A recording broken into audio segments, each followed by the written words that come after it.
84 साल की उम्र में चौधरी चरण सिंह का आज के दिन यानी 29 मई 1987 को दिल्ली में निधन हो गया था। वह लंबे समय से बीमार थे। उनका जन्म 23 दिसंबर 1902 में हापुड़ में नूरपुर गांव में जाट परिवार में हुआ था। वैसे तो करियर की शुरुआत उन्होंने वकालत से की, लेकिन गांधी जी के स्वतंत्रता आंदोलन में भाग लेते हुए राजनीति में आए।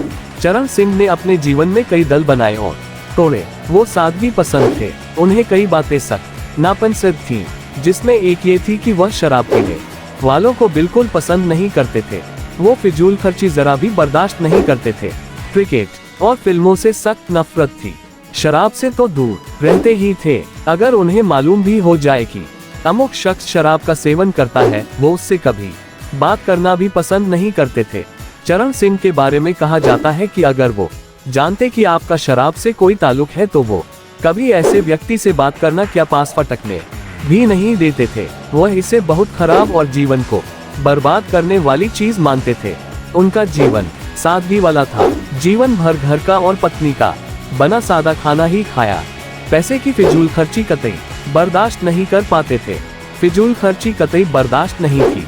घर में अगर कोई फालतू बल्ब भी जला हो तो तुरंत बंद करा देते थे। एक बार बागपत से कुछ किसान उनसे अपनी मांगों के लिए मिलने आए तो उनको ये बात जरा भी पसंद नहीं आई, क्योंकि उन्हें लगा कि जिस काम के लिए वो पैसा और समय खर्च करके दिल्ली आए हैं, वो काम तो वो एक पोस्ट कार्ड लिखकर भी कर सकते थे। ये बात उन्होंने किसानों से कही भी की, क्यों इतना पैसा खर्च करके यहाँ आए, बस एक पोस्ट कार्ड पर लिख देते, आपका काम अपने आप हो जाता। ऐसे में लाजिमी है कि वो किसानों की बड़ी रैलियों और धरने को किस नज़र से देखते, कहना मुश्किल है। लेकिन शायद उन्हें ये पसंद नहीं आता, लेकिन वो ये भी कभी नहीं चाहते कि किसानों का हक कहीं से भी मारा जाए। किसानों के हक के लिए वो सबसे आगे खड़े मिलते। देश की आज़ादी के पहले ही वे जमींदारों के किसान मजदूरों के उत्पीड़न के खिलाफ आवाज उठाते रहे थे।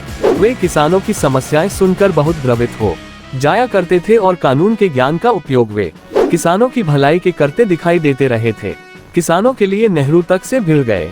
1951 में वे उत्तर प्रदेश कैबिनेट में न्याय एवं सूचना मंत्री बने। इसके बाद वे 1967 तक राज्य कांग्रेस के अग्रिम पंक्ति के 3 प्रमुख नेताओं में गिने जाते रहे।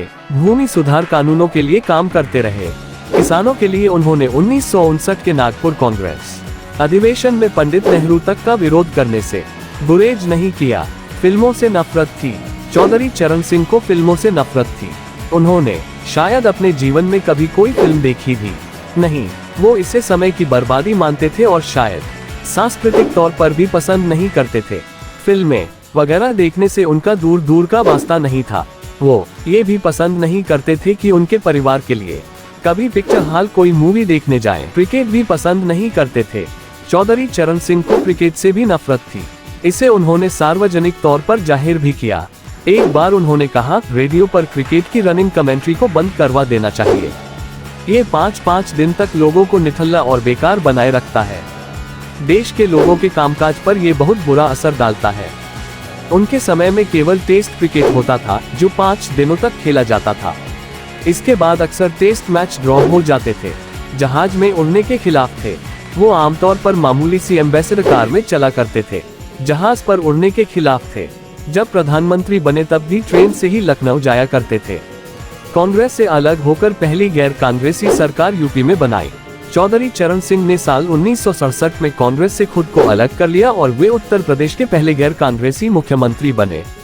भारतीय लोकदल के नेता के तौर पर वे जनता गठबंधन से जुड़े, जिसमें उनका दल सबसे बड़ा घटक था। लेकिन राजनीतिक जानकार बताते हैं कि 1974 से वे गठबंधन में अलग थलग हो गए थे और जयप्रकाश नारायण ने जब मोरारजी देसाई को प्रधानमंत्री चुना तो वे बहुत निराश हुए। और फिर जब 1979 में प्रधानमंत्री बनने के बाद उन्हें कांग्रेस के समर्थन वापस लेने से इस्तीफा देना पड़ा। रोचक इंडिया के लिए यतेंद्र तिवारी।